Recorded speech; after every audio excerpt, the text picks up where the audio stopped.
Imagine walking onto a stage and then tripping over something. You start to fall, but you catch yourself. 500 people just watched you do that and heard your under your breath curse because the mic was live. What do? How can you recover? Better yet, how can you be a great presenter no matter what happens on stage? Answer to these questions are coming to you right now in Strategy Talks. Whether you're ready or not, here we go.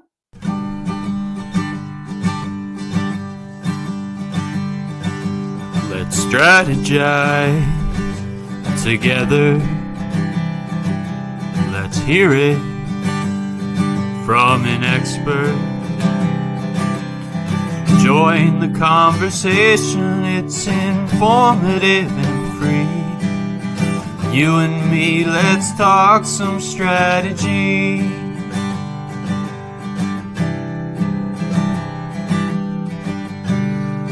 Now here's your host, Morin-van.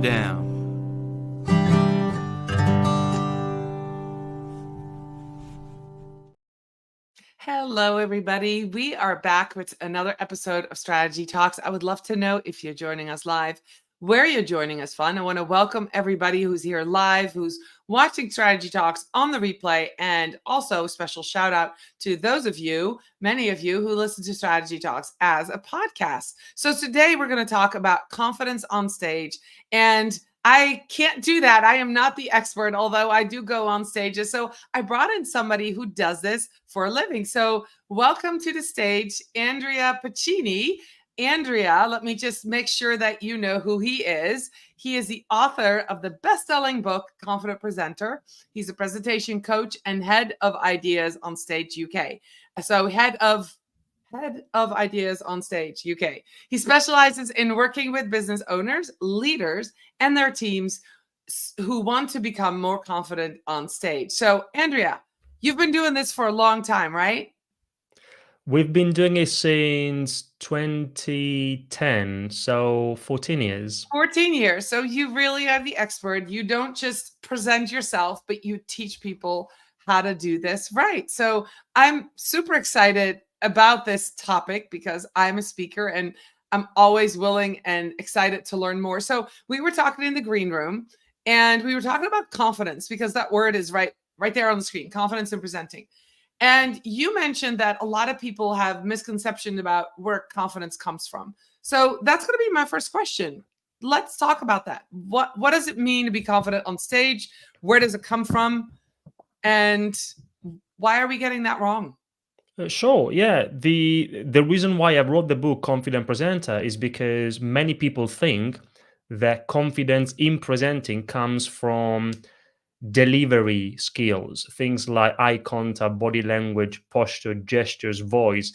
Now, these things are important. We do work on these techniques with our clients, for example, but for me, that's just 20% of the whole process. Confidence comes from three things. Number one, familiarity and preparation. So, for example, some time ago, I watched a small clip of Kobe Bryant, one of the best NBA players of all time.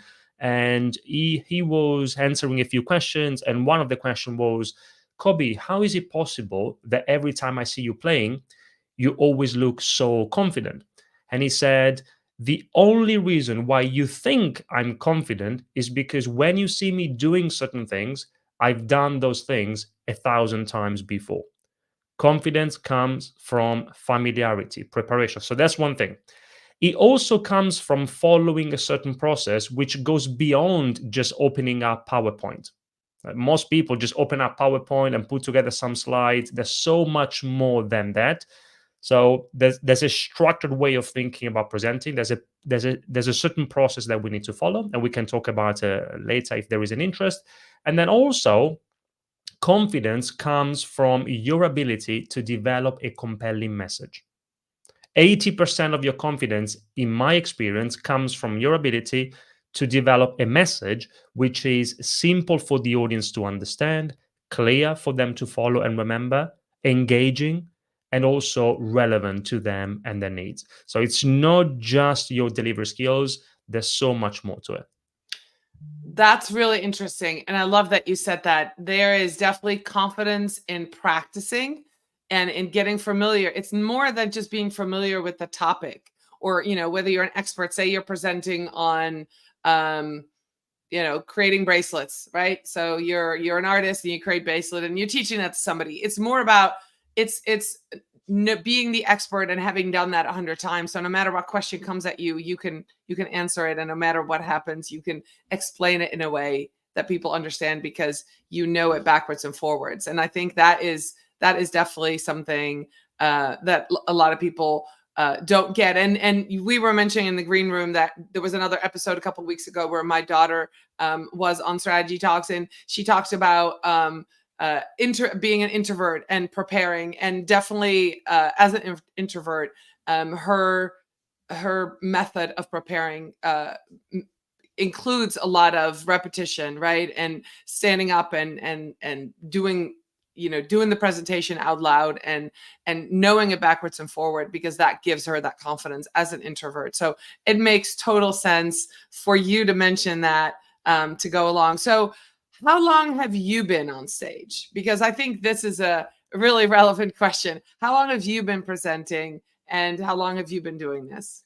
Well, I've like personally, I've been at different levels. I've been doing it since university. If you think about a university, you need to you work on some projects, and then they give you the teachers, the professors give you the opportunity to present what you've done with the other students. And so for me, everything started there. Also, everything started there at university, because when I was at university, I I found a book that changed my life, if I think about it. The book is Presentation Zen by Gar Reynolds, who's now a friend. We've also collaborated with him a few times. And that book opened my eyes to what it really means to prepare, design, and deliver effective presentations. And again, it made me understand that it's so much more than just opening up PowerPoint or any other presentation tool. It doesn't make any difference, and putting together some slides. So it started from university. And then before doing what I do now, I worked for a few years for a big company, a multinational company, a global company, in sales. So as a salesperson, anyway, you need to pitch, present, and communicate your ideas all the time. So that was always part of what was required of me. And at the same time, I was doing what I'm doing now as more of a side hustle and hobby, and then gradually it became the main thing. So in total, we're talking about a few years. Yeah, quite a few years. So let's talk about let's dive into what is the one mistake, or what is a mistake that you see a lot of people make when they talk about presenting, whether that's presenting something they do on stage or in preparing. What is the one mistake that you see over and over and over that you're in your coaching that you're correcting? The main mistake is that often, if you think about entrepreneurs, business owners, business leaders, so we're talking about people who are very good at what they do, they know their stuff, they have experience and expertise, and often they know so much about their subject, and they're also so close to it that they think that everything is important. And so they think that they need to communicate everything. They also think that what they are communicating is simple for the audience to understand. Often, the experience from the audience's perspective is the opposite. It's confusing. And the reason why that happens is because once we know something, and that could be our idea, it could be a product, a service, whatever it is that we want to communicate, we find it hard to imagine what it means not knowing it. So this is it has a term. The number one problem in communication is the curse of knowledge. And it's something that in the Heath brothers explain very well in another fantastic book, Made to Stick.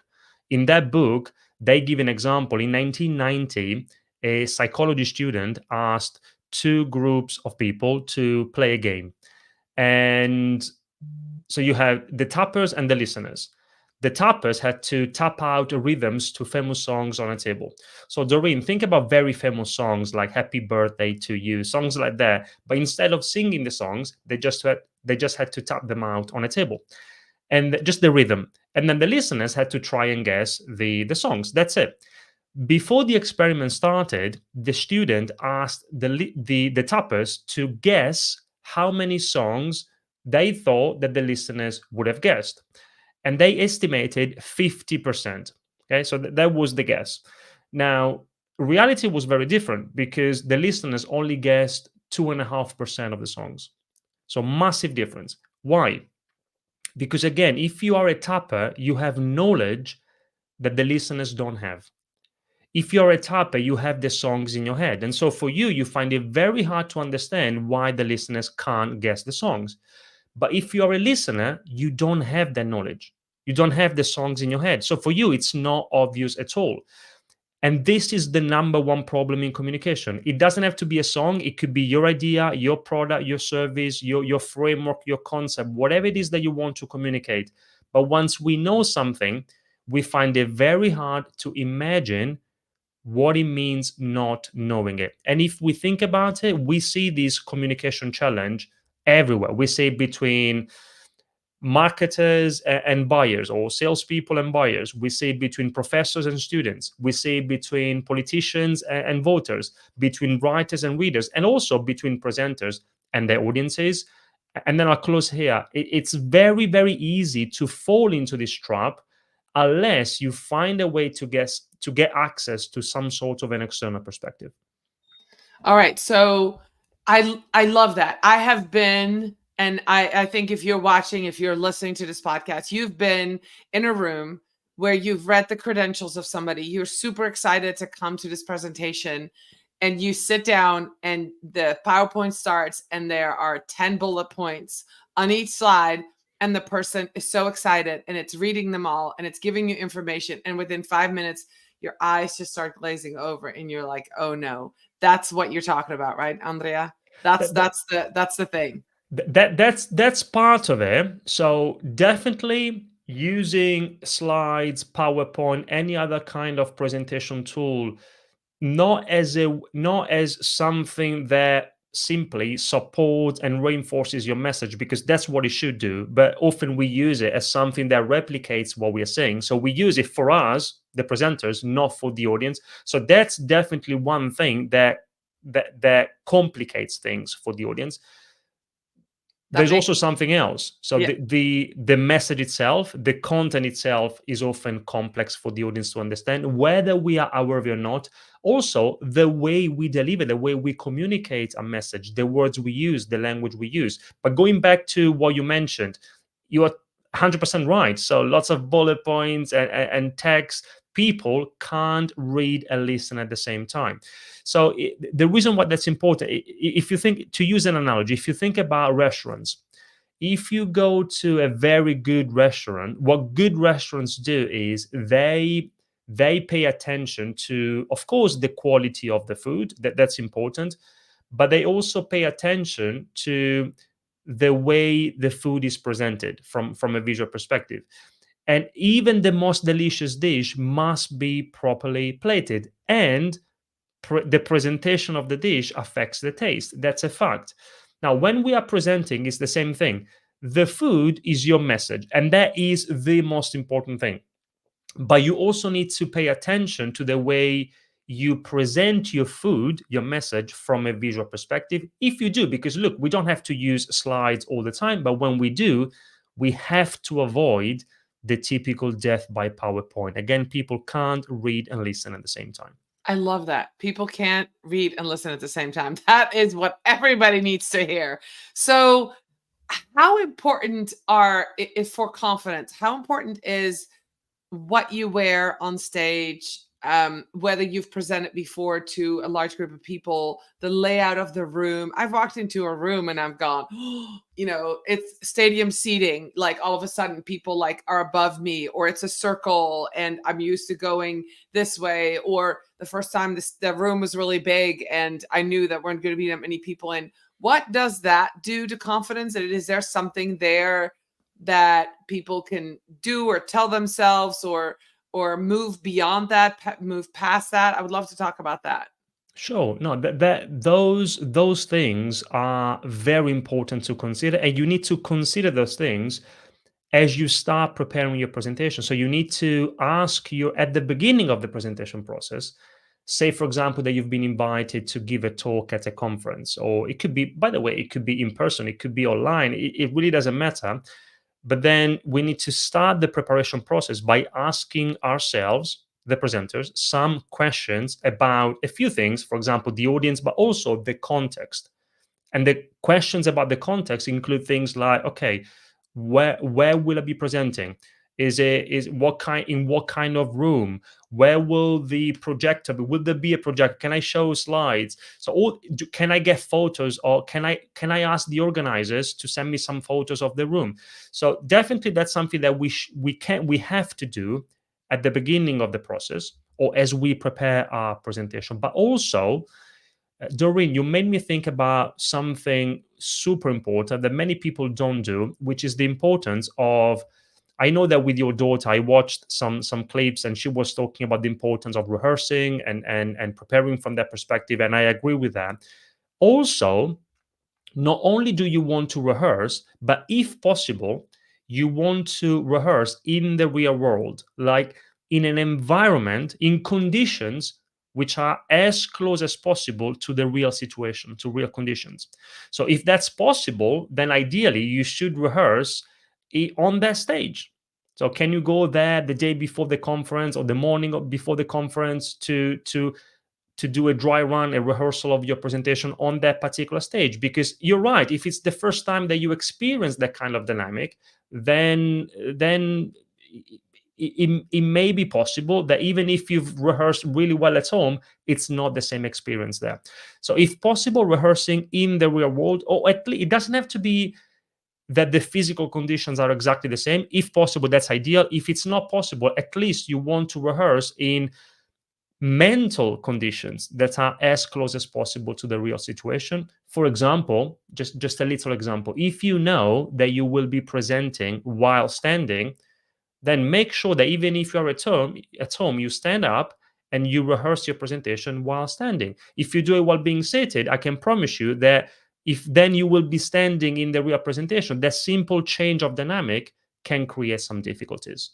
That's really good. And as you were talking, I have several friends who've been up on a TED Talk stage, and they do that. They have them come out the day before, and everybody rehearses the full thing on the stage the day before they actually go give the presentation. Every single person does that. They know the importance of doing that in the room. I love that. Now, there are definitely conferences out there that don't know yet what room you're going to be in or what stage you're going to be on. So that's a little more tricky. But usually I do ask the questions, or they ask, like, do you want a mic? Do you want a handheld mic? Do you want a headset mic? Do you want a podium? Right? Is that a personal preference thing? What should people look out for? I've learned as a woman not to wear a dress on stage because you can't attach a microphone battery pack anywhere. So that's just something that I've learned along the way, that if anybody asks, first time speaker, and they have any speaking tips, I'm like, don't wear a dress unless it has a belt. Like, it's not going to work. So is there anything else that audio, visual, should people stand behind a podium? Should they practice that walk? How do you connect with the audience? Is there anything else that you can share with us that would be really great, especially for those that are listening that have maybe on smaller stages and they want to kind of feel like they want to make that leap a little bit more? Is there anything else that will give them more confidence, that they should ask for, that you should take care of before they go on that stage? Sure. So, for example, so you mentioned a couple of practical things, so I can touch on those, and then I'll give you the big picture. So, microphone, great point. So that's when we start working with a client in preparation for an actual presentation, because it's not always the case. Often we work with those who simply want to improve their general presentation skills, because presenting is an important part of what they do. But in preparation for an actual talk, that one of the questions we ask either them, or we ask them to ask the organizers, is what will they give you a microphone, yes or no? If so, what microphone are they going to give you? Sometimes you don't have an option to choose what your preference is. If you have a preference, then it's down to your preference. But you're right, then if you know that, for example, it's one of those lapel mics, for example, that you need to wear something that allows you to attach the mic on your shirt, or whatever you wear. So the little things that it's one of those small things that make a big difference. And going back to the previous point, rehearsing in the real world, if they tell you, for example, that they will give you a microphone, one of those mics that you hold with your hand, then rehearsing in the real world means that at home, even if you can't be there the day before, or even if they don't give you that opportunity, you should rehearse with something that resembles a mic. It could be a pen. If you don't have a toy, I've got here at home, I've got a toy microphone that I can use for those situations. So again, rehearsing in the real world. Podium, I'm not a big fan of presenting behind the podium, behind the lectern. That creates, if we think about it, it's a physical barrier. And I know that in all those conferences where there is a podium, then the natural temptation is to just do what everybody does and we present from behind the podium. But that creates a barrier. It doesn't allow you to make a strong connection with the audience. So if you can get closer to the audience, Gar Reynolds, the guy I mentioned earlier, he wrote another book, and the title is The Naked Presenter.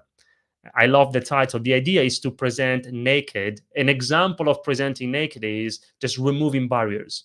PowerPoint can be a barrier if not used correctly. A podium can be a barrier. So these are just to mention some of the practical things you highlighted. But in general, what you want to do is you want to ask either yourself or the right people, the organizers, it very much depends on what the context is, some questions about three things: audience, their burning needs, and the context. We call it the ABC of preparation. That's the very first thing you want to do in preparation for any presentation. You need to go through the ABC: audience, burning needs, context. So that means that before you open up PowerPoint, before you even think about your message, what you want to say, you need to take some time and ask yourselves some questions about the audience. Who are they? What are their roles? Which companies do they work for? Sometimes, I'm not saying that you have an answer to all of these questions all the time, but at least we want to take the time and ask ourselves those questions. So, audience, and then burning needs. What do they really need? What do they expect from your presentation? So, you see, Doreen, this is even before we start thinking about the technical aspects. What do they need? What do they expect to hear? What do they need to hear? What challenges do they have? How do those challenges relate to your activities? And then context. Is it one-to-one? Because you see, we say public speaking. Public speaking doesn't have to be a big talk at a big conference. It could be just a one-to-one business meeting. That, for me, that's public speaking. Is it one-to-many? Okay, great. How many? Is it in person? Is it online? If it's online, for example, what tool are you going to use? How are you going to use it? How and when are you planning to interact with the audience? Now, don't get me wrong. I'm not saying that if you don't do that, then you can't create a great presentation. You can. But the risk is that you develop a fantastic presentation, but for the wrong audience. And that's why that's important. That's a really good point. You could develop a fantastic presentation for the wrong audience. I do think I've seen that. And there's a little bit of forgiveness, because when you sit there and you hear and you see somebody present something great, even if it's not exactly what you were expecting, if the delivery is amazing, you still have that feel good feeling, right? But yeah, you want to have that takeaway. And I know that if you're watching and you're listening, if you've been on stage before, that you know that a lot of conferences will ask attendees to give your presentation a score. So that's really important to ask for that ahead of time as well, and see if they will do that. You will learn a lot for that. It, as cringeworthy as it might feel to get judged by people that's sitting in the audience listening to that presentation that you did, there is that data is super valuable for you to prepare for that next one. And I see you're making a note, Andrea. I'm sure you have something to say about that. And I would love to know, because I do think it's a process, right? No matter how well you prepare, every time you go on stage or every time you present, you learn something. So what is some of the data that we need to look for, or what can you say about that? Because I think that this is another important thing. Yeah, I was taking note. You're right, because you mentioned that sometimes they give you an opportunity to get a score from the audience, and so I was thinking about getting feedback from the audience. And one thing I love, and I don't want to take me as an example, but in case it's helpful, one thing that I love doing is, when possible, and sometimes you can do it yourself after the presentation, you just approach the audience. The key question you want to ask your audience is not just, okay, how was it? Oh yeah, it was nice, it was good, but that doesn't give you the feedback that you need if you want to improve. And there's always room for improvement. So the question I love to ask is, okay, what's the key message that you took away from my presentation today?